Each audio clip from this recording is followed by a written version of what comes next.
Hi friends, ഞങ്ങളുടെ ബാംഗ്ലൂർ ചെന്നൈ ട്രിപ്പിൻ്റെ രണ്ടാമത്തെ എപ്പിസോഡാണ് ഇപ്പോൾ ഇവിടെ ഞങ്ങൾ തുടങ്ങാൻ പോകുന്നത്.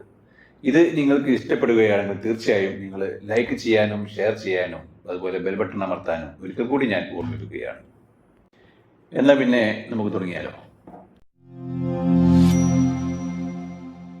ഞങ്ങളിപ്പോൾ ബാംഗ്ലൂർ കെമ്പഗൌഡ ഇൻ്റർനാഷണൽ എയർപോർട്ടിലേക്ക് ലാൻഡ് ചെയ്തുകൊണ്ടിരിക്കുകയാണ്.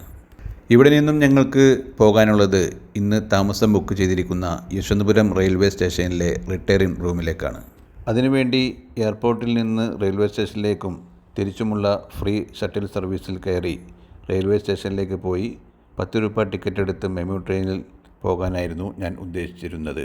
എന്നാൽ ട്രെയിനിൻ്റെ സമയം വൈകിട്ട് 4:15 പിന്നെ 7 മണിയും ആയിരുന്നു.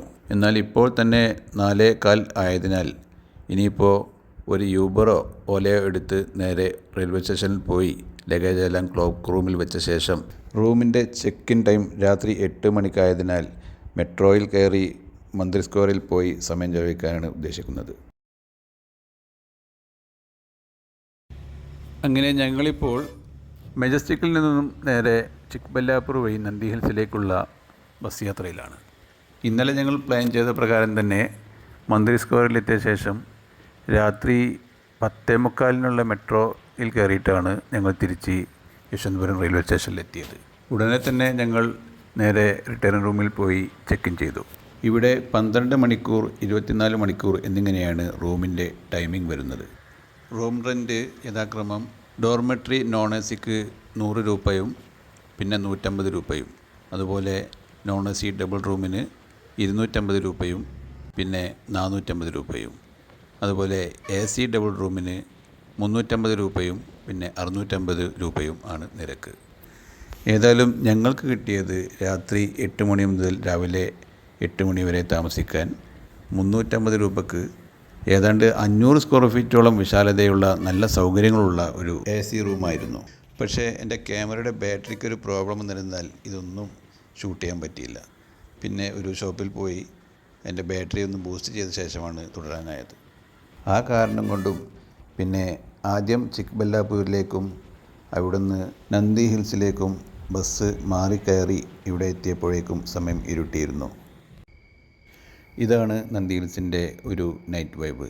ഇക്കുറി ഇവിടെ എത്തിയത് മുതൽ നിർത്താതെ അടിച്ചുകൊണ്ടിരിക്കുന്ന അത്യാവശ്യം ശക്തമായ ഒരു കാറ്റ് വളരെ ആസ്വാദ്യകരമായി തോന്നി.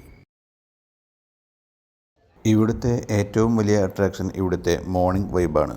ഇത് ആസ്വദിക്കാൻ വേണ്ടി കാലത്ത് 6 മണിക്ക് തുറക്കുന്ന ഇവിടെ പ്രവേശന ഗേറ്റിന് മുന്നിൽ ഒരു വലിയ വാഹന വ്യൂഹം കാത്തു നിൽക്കുന്നുണ്ടാകും. വരുന്ന മിക്കവരുടെയും ഒരു പ്രധാന വിനോദം ഫോട്ടോഗ്രാഫി തന്നെയാണ്. ഇവിടെ താമസിക്കാൻ വേണ്ടി നമുക്ക് KSTTCയുടെ മയൂര പൈൻ ടോപ്പ് എന്ന റിസോർട്ട് മാത്രമാണ് ഉള്ളത്. ഇത് KSTTCയുടെ സൈറ്റിൽ നിന്നോ അല്ലെങ്കിൽ മേക്ക് ട്രിപ്പ് പോലുള്ള ആപ്പിൽ നിന്നോ നമുക്ക് ബുക്ക് ചെയ്യാം. എറൗണ്ട് 3000 രൂപക്കാണ് മേക്ക് മൈ ട്രിപ്പിൽ നിന്നും ഇക്കുറി ഞാൻ ബുക്ക് ചെയ്തത്. കഴിഞ്ഞ തവണ ഞങ്ങൾക്ക് ഗ്രൗണ്ട് ഫ്ലോറിലായിരുന്നു റൂം കിട്ടിയത്. എന്നാൽ ഇത്തവണ ഫസ്റ്റ് ഫ്ലോറിലുള്ള ഈ റൂമാണ് ഞങ്ങൾക്ക് കിട്ടിയത്. അത്യാവശ്യം നല്ല സൗകര്യമൊക്കെയുള്ള കാഴ്ചക്കും നല്ല വൃത്തിയുള്ള നല്ല റൂമായിരുന്നു ഇത്. ഇവിടെ നിന്ന് നല്ല ഒരു ബാൽക്കണിയും ആ ബാൽക്കണിയിൽ നിന്ന് താഴ്വരയിലേക്കുള്ള നല്ല വ്യൂവും ഒക്കെയുള്ള നല്ലൊരു റൂമാണ് ഇത്. ഇവിടെ വളരെ വിശാലമായ ഒരു ഏരിയയും അവിടെ പല ബ്ലോക്കുകളായിട്ടാണ് റൂമുകൾ നിൽക്കുന്നത്. ഓരോ ബ്ലോക്കിനും ഓരോ പേരുകളാണ്. നെഹ്റുവിൻ്റെ പേരിലും മഹാത്മാഗാന്ധിയുടെ പേരിലും ഒക്കെ ഓരോ ബ്ലോക്കുകളുണ്ട്. ഇതിൽ ഗാന്ധിജിയുടെ പേരിലുള്ള ബ്ലോക്കിലാണ് ഞങ്ങൾ സ്റ്റേ ചെയ്യുന്നത്. ഞങ്ങളുടെ റൂമിൽ നിന്നും റെസ്റ്റോറൻറ്റിലേക്ക് കുറച്ച് ദൂരമുണ്ട്. എങ്കിലും ഓരോ ബ്ലോക്കിൽ നിന്നും ഗാർഡനിടയിലൂടെ ഈ റെസ്റ്റോറൻറ്റിലേക്കുള്ള ഇടുങ്ങിയ വഴിയിലൂടെ ഈ പ്രത്യേക ക്ലൈമറ്റിലുള്ള യാത്ര വളരെ ആനന്ദകരമായിരുന്നു. ഞങ്ങളിപ്പോൾ മടക്കയാത്രയിലാണ്.